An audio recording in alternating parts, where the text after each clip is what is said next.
Hi, this is Jacqueline with Nickel and Dime Decor, and I'm getting on the floor so we can look at this quilt. I've got my backing on, my navy, my batting, and my quilt top. Now my baby quilt was 57 3/4 inches long, and I added 4 inches for each side, 2 inches for each side. So I cut it at 61 3/4. I allowed 61 3/4 for my backing. I had a very wise teacher once tell me that if you have to piece the backing, do it in 3s, but make your bigger piece in the middle and the smaller 2 at the top and the bottom. So that's what I did. My piece in the middle was 25 inches, and then the top and the bottom are 18 1/2 inches. And then across, my top was 48 1/2, and I added 4, which is 52 1/2, giving me the same 2 inches on each side. So that's what I would do. I think that's the rule of thumb if your piecing is to do it in 3s. Some people maybe do 2, I don't know, but that's what I did. And you can't even tell where my seams are. It's gonna work great. Now I have a video on my channel that teaches you how to hand quilt, and I was going to hand quilt this, and I will hand quilt some, but I'm going to incorporate machine quilting also. I saw this morning on Fons and Porter, Love of Quilting, that they were talking about how difficult it was to stitch in the ditch. That means you're stitching in the seam. And if you use, like on this quilt, regardless of what color of thread we used, it's going to show. On some piece, it's going to. And stitching in the ditch is hard. You have to be perfect, and this isn't a quilt that we're trying to be perfect. So they stitched, it wasn't quite 1/4 of an inch seam, but they stitched all around their quilt so that it shows and that it's a part of the quilting. And that's what I'm going to do. I like that idea better than quilting in the ditch. And I'm going to be bold and use a yellow thread. Ordinarily, if you're going to use some hand quilting, you use the same thread all throughout the quilt. So I am, but it's going to be yellow. Usually you stick with a neutral, natural thread. But I think the yellow will be real pretty on here.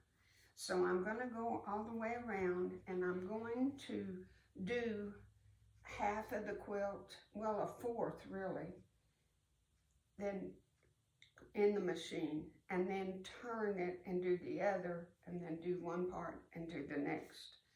Because even though it's a baby quilt, you get it under the sewing machine, and I'm telling you, all of a sudden it becomes a king-size quilt. It's hard. So just do it in sections. And you're going to have to backtrack, because on this kind of a pattern, I'm going to go around the first 2 blocks, the whole perimeter. But then you've got to backtrack or double track, whatever you want to call it. Like, say I stopped here. I've gone all the way around and I stopped right here. I've already done this, but I've got to backtrack. I've got to go over it again to go and do this section.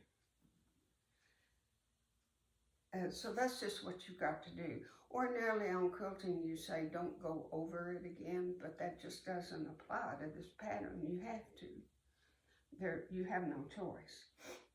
So after we get all of our blocks all done with that stitching, and decide you want to catch your seam, so I would do just between an 1/8 and a 1/4 inch so you can catch that seam.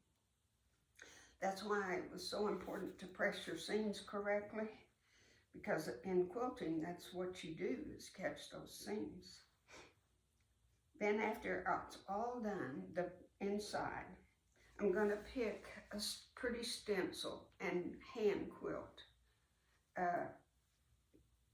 some kind of pattern like that. I have a lot of stencils, and I'm going to do it on the borders. That'll be hand quilted. Then I'm going to go back, and just going around this isn't enough quilting. You want your quilting to be a little more denser than that. So in each one of these blocks, I'm going to put in 1 or 2 or maybe even 3 letters of the alphabet. I'm going to scatter A, B, C, D, E, F, G all over this quilt. And won't that be fun for the little guy to learn his alphabet off of Great Momo's quilt? I think that would be so much fun. So you have a lot of work to do if you're making this quilt, and I know some of you are. So when we come back, which is, I don't know when, just, check back in a month, I guess, or so, we will do the binding. The binding is, after I've learned and conquered it, is a lot of fun, but so many people are just so intimidated by that binding, and they want to do machine quilt their binding. That means they sew it on and turn it over and stitch it down by machine. The most accomplished seamstress cannot match those seams. You're not seeing what's underneath, and you cannot sew over that seam, and to me it looks gosh awful. I just haven't seen anybody that really perfected it. I was watching on Nancy's Notions the other morning, and she did it, and when she turned it over, no, I wouldn't have a quilt like that. So we're going to hand sew our binding on after we've attached it on here, and when we turn it, we are going to hand sew it to the back. And it's going to take a little time, but it's no big deal. You know, anything that you make, if you put your heart and soul in it, it's going to take some time.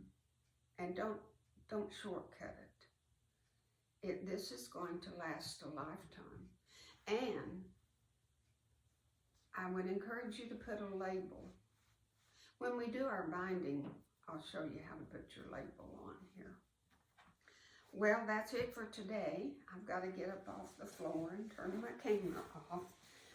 And I thank you for trying this. I thank you for working on this with me. And get busy. You've got a lot to do. Bye. God bless.